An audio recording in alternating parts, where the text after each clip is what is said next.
kelompok 3 DP4702. Nama aku Najla Asnira Hadatul Aisy, tapi kalian bisa panggil aku Najla. Di sini ada teman aku. Hai teman-teman semua, kenalin nama aku Cica Pasaribu. Teman-teman boleh panggil aku Grace. Halo teman-teman, nama aku Julia Sulandari, bisa dipanggil Julia. Dan ini teman aku. Hai guys, nama aku Aulia Zulfa, bisa dipanggilnya Aul. Bisa ada teman aku. Hai guys, nama aku Putri Nizamana, biasa dipanggil Mananya, ada teman aku. Halo teman-teman, aku Nadira Nurul Iza, biasa dipanggil Nadira. Kalian tahu sih tadi si Aul sama si Mangga dia beli minuman manis, berlebihan banget tau. Masa tadi pagi dia beli minuman manis, siangnya dia beli minuman manis lagi. Kalian mau tahu nggak ceritanya? Aku ceritanya.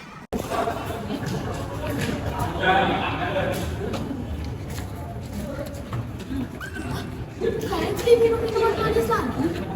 Enggak, baru ini kapan? Mana ada? Tadi aku lihat kalian beli minuman manis. Iya. Ada yang favorit. Soalnya juga sih. Ini siapa? Marah banget kalian di minuman manis. Kali-kali nggak lama kali. Sekali-kali gitu. Kalau ada rasa-rasa aneh baru kerasa. Alah, biar aja kali. Kali-kali kapan lagi? Mana ada sekali-kali. Kan kalau rasa sakit baru kerasa luar biasa. Emang bisa nyebabin sakit ya? Iyalah, minuman manis bisa bikin sakit karena kita tunjukin kasih dia minuman manis. Kali ini konsepnya anak muda. Diabetes merupakan salah satu masalah kesehatan yang terus meningkat di dunia, termasuk di kalangan remaja dan dewasa muda. Salah satu faktor risiko yang dapat dimodifikasi adalah pola konsumsi minuman manis yang berkontribusi signifikan terhadap gangguan metabolik dan risiko diabetes. Minuman manis yang umumnya tinggi gula dan kalori dapat memicu kenaikan berat badan, resistensi insulin, dan akhirnya meningkatkan risiko diabetes. Anak muda sebagai kelompok usia produktif yang sering mengkonsumsi minuman manis karena alasannya kenyamanan, harga terjangkau, dan tren sosial.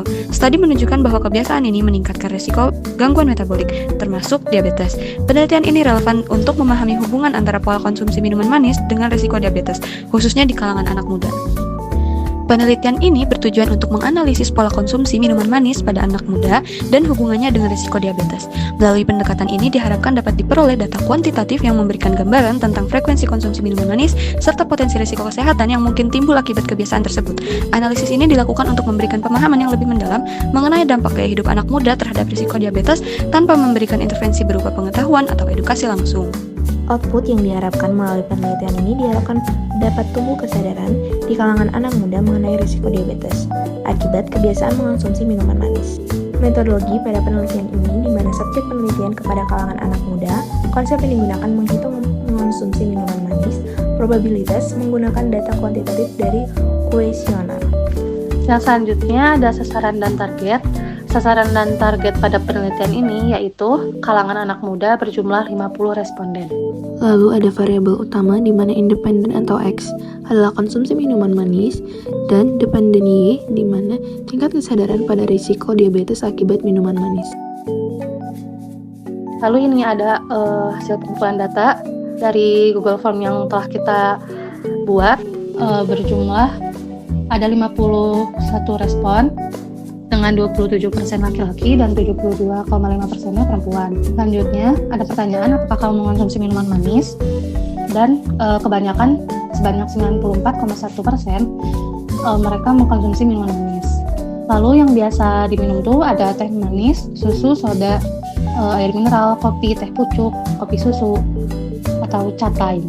Kemudian ada 54,7% responden kadang-kadang mengkonsumsi minuman manis, lalu 21,6%-nya sering, dan 13,7%-nya jarang. Lalu di sini ada frekuensi mengkonsumsi minuman manisnya, ada 27,5%-nya 1 kali per hari, 31,4%-nya 3-4 kali per minggu, ada 17,6%-nya 2 kali per hari, dan lain-lain.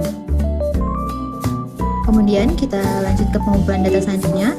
Dengan pertanyaan apa yang membuat kamu mengonsumsi minuman manis, diagram menunjukkan bahwa 56,9% responden mengonsumsi minuman manis karena rasa suka terhadap minuman tersebut. Adapun faktor lain seperti kemudahan akses, harga terjangkau, hingga pengaruh teman juga turut berkontribusi meskipun persentasenya lebih kecil. Kemudian pada diagram kedua dengan pertanyaan, apakah kamu tahu bahwa mengonsumsi minuman manis secara berlebihan dapat meningkatkan resiko diabetes? Mayoritas responden sebesar 94,1% mengetahui bahwa konsumsi berlebihan minuman manis dapat meningkatkan resiko diabetes. Ini menunjukkan adanya kesadaran yang cukup baik di kalangan responden terkait dampak negatif konsumsi gula berlebih. Sekarang kita masuk ke dalam pengolahan data. Sebelumnya, data-data dari responden tadi yang telah kami kumpulkan akan kami save ke dalam bentuk file CSV. Lalu, file CSV inilah yang akan menjadi dataset bagi pengolahan data kami. Di dalam kode, terdapat beberapa library yang akan membantu kami selama proses pengolahan data. Proses pertama yang dilakukan oleh kode yaitu mencari file CSV tadi yang telah kami simpan ke dalam folder yang sama. Kemudian, kode akan membaca dan juga memeriksa apakah kolom-kolom penting yang akan digunakan selama pemrosesan data ada di dalam file tersebut. Setelah data dilakukan pemeriksaan, akan dilakukan pre-processing pada dataset tersebut. Pre-processing ini akan mengubah frekuensi konsumsi menjadi angka rata-rata per hari dan juga menghapus data-data yang kosong atau tidak valid, sehingga dataset akan menjadi lebih rapi dan juga terstruktur. Dataset yang sudah rapi inilah akan di-save kembali menjadi file baru untuk keperluan analisis selanjutnya. Ketika dataset telah melalui tahap pre-processing, itu berarti dataset telah siap untuk melalui tahap terakhir yaitu visualisasi. Pada visualisasi pertama, terdapat visualisasi distribusi konsumsi. Ini akan menghasilkan output berupa histogram yang menggambarkan distribusi frekuensi konsumsi minuman manis di antara para responden. Kemudian, terdapat visualisasi hasil analisis yang akan menghasilkan dua output. Pada output pertama akan menghasilkan pie chart yang akan menggambarkan persentase responden yang sadar dan tidak sadar akan resiko diabetes akibat konsumsi minuman manis. Pada output kedua, akan menghasilkan box plot yang menampilkan hubungan antara kesadaran resiko diabetes dan frekuensi konsumsi minuman manis pada responden. Pada visualisasi yang terakhir akan menghasilkan visualisasi regresi polinomial. Model regresi polinomial akan digunakan untuk menganalisis hubungan lebih kompleks antara frekuensi konsumsi minuman manis dan juga kesadaran resiko diabetes. Output berupa scatter plot yang menunjukkan data aktual, sementara garis regresi polinomial menggambarkan hubungan yang lebih tepat antara kedua variabel. Pada proses terakhir, terdapat perhitungan analisis polinomial yang akan menghasilkan model regresi termasuk persamaan model intercept, koefisien, korelasi, dan R kuadrat yang akan dicetak untuk memberikan gambaran tentang kualitas dan performa model regresi yang telah dibangun. Ini merupakan output dari perhitungan analisis polinomial yang menghasilkan persamaan model, hasil intercept, koefisien linear, koefisien kuadrat, korelasi, dan koefisien determinasi. Pada distribusi frekuensi konsumsi, grafik menunjukkan bahwa pola frekuensi konsumsi minuman manis oleh responden dengan mayoritas berada pada rentang konsumsi rendah, yaitu sekitar 1 kali per hari. Jumlah responden pada frekuensi ini terlihat paling dominan, sementara konsumsi yang lebih tinggi seperti 2 hingga 3 kali per hari hanya dilakukan oleh beberapa responden. Hal ini mencerminkan bahwa kebiasaan konsumsi minuman manis sebagian besar responden masih berada pada level moderat, meskipun ada indikasi beberapa bahwa individu tetap memiliki kebiasaan konsumsi yang lebih tinggi. Pola ini dapat menjadi dasar untuk mengevaluasi kebiasaan terkait konsumsi minuman manis dan implikasinya terhadap kesadaran kesehatan. Berikut hasil analisis yang kami dapatkan dari pengolahan data terhadap data-data responden yang kami ambil sebelumnya. Di diagram pertama, terbukti bahwa 97,7% responden sadar akan resiko diabetes akibat minum minuman manis, dan hanya 2,3% responden yang tidak menyadarinya. Namun, responden yang tidak menyadari inilah frekuensi konsumsi minuman manisnya berada di kisaran yang sangat rendah, mendekati 0 tanpa adanya nilai ekstrem yang signifikan. Bisa dilihat pada box plot kedua. Hal ini menunjukkan bahwa individu yang tidak memiliki kesadaran kesehatan cenderung memiliki pola konsumsi minuman manis yang stabil pada tingkat rendah. Sebaliknya, pada responden yang memiliki kesadaran tinggi kesehatan akan risiko diabetes menunjukkan bahwa median frekuensi konsumsi berada pada kisaran sedang hingga tinggi, dan terdapat beberapa outlier yang mencapai hingga 3 kali konsumsi per hari. Ini mencerminkan adanya individu yang sadar akan kesehatan, namun tetap mengonsumsi minuman manis dalam jumlah tinggi. Visualisasi regresi polinomial yang dimana X itu frekuensi konsumsi minuman manis dan Y itu kesadaran kesehatan, yang dimana garis ini menunjukkan pola hubungan non-linear. Misalnya, semakin sering seseorang mengonsumsi minuman manis atau X meningkat, tingkat kesadaran kesehatan atau Y memungkinkan meningkat atau menurun tergantung polanya. Terus ada analisis regresi polinomial yang dimana hubungan antara frekuensi konsumsi minuman manis atau variabel independen dan kesadaran konsumsi kesehatan atau variabel dependen, yang dimana Y sama dengan beta 0 ditambah beta 1X ditambah beta 2X2.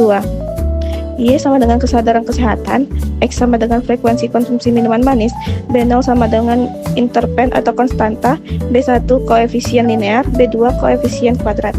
Untuk hasil analisis polinomial, terdapat intercept 0,93, di mana nilai ini menunjukkan bahwa ketika frekuensi konsumsi minuman manis bernilai 0, maka tingkat kesadaran kesehatan yang diprediksi adalah 0,93.